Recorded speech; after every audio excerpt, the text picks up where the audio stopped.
Elisa is with us in Chattanooga. Hi, Elisa. How are you? Hi, Dave. Thanks for taking my call, and thanks for all you do to help business owners. Well, thank you. How can we help today? I started my architectural design business about a year ago. Year to date, I've grossed $150,000. I have no debt in my business, and I've hired two part-time 1099 employees, an office manager and a designer. I'm looking ahead in the next 3 to 6 months, and I'd like to hire the designer full-time. But I'd like to know how much cash reserves, or I'm kind of thinking of it almost like an emergency fund I need to set aside, because I do have some slower months, and I want to still be able to make salary and still sleep at night, knowing that I'll be able to pay a full-time employee. How long have you been doing this, you said? 1 year. Okay. So your slower months, were they associated with seasonality or just the fact you were getting started and hit a bump? Around the holiday season, November to January. Okay. Yeah, design services probably not as much in demand. That makes sense. Okay. So, yeah, you got to build up and be ready for that. Well, cash reserves, or retained earnings, we call them, are used for emergencies, for expansion of business, and to cover cash flow fluctuations as well. That's one of the things you would use them for. So you're asking the perfect question. Very, very well done. You're at the first stage of business that we talk about, the treadmill operator, where the whole thing depends on you still, and you're trying to get it to where it doesn't all depend on you so you can level up and move on up in the business. That's the right way to do this. Very, very well done. Now, so what does this position that you're going to bring on full-time cost? The salary will be between $50,000 and $55,000. Okay, so if you had 2 months of the salary set aside, I think you'd be pretty safe as long as you have a fairly predictable cash flow and pipeline of business, and it sounds like you do. My guess is you're steadily growing since you've opened, but not necessarily hockey sticking up and to the right. That's correct. Yeah. As long as we don't have extreme volatility in your cash flow, and I'm guessing you don't, you're just add a client, add a client, add a client, and then you've got a logistical barrier. You can only do so much work by yourself, thus the reason we're hiring this person, right? Mm-hmm. That's correct. Perfect. Okay, yeah, a couple months. Because you've got a predictable cash flow situation. It's fairly steady. It's not erratic. It's not volatile. It's not all over the craziness. And B, we've got a situation where this person is also going to produce more money than you've ever made.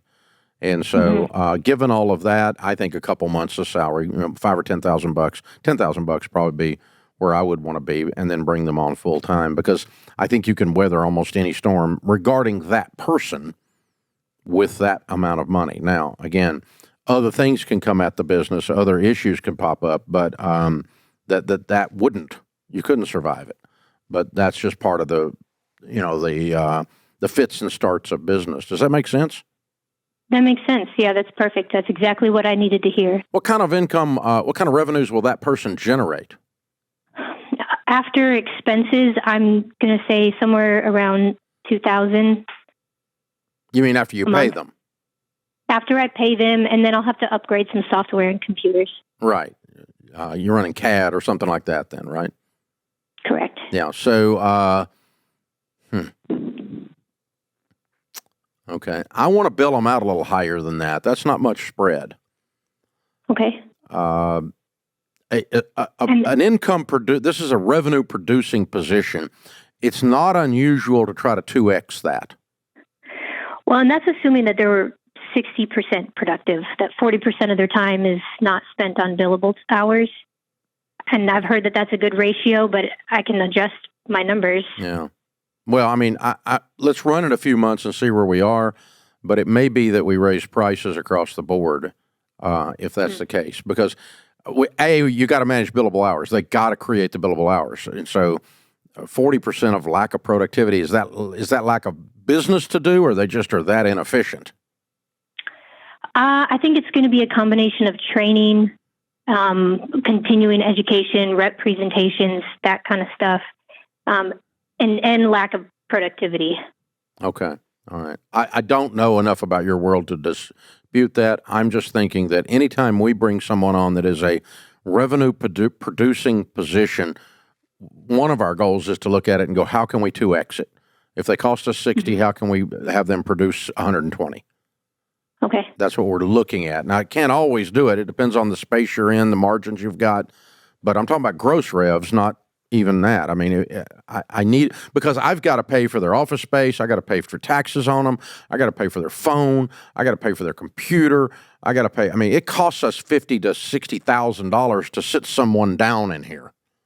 You know, it doesn't cost you that much, but in our setting, we know all of that, and then we got to pay them too.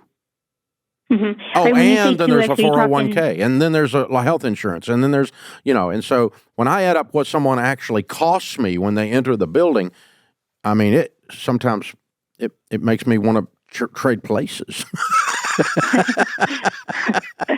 Not really, but I mean, that would work. So that's what I want to do, Elisa. I want to make sure I'm making really good gross revenues on a revenue producing position.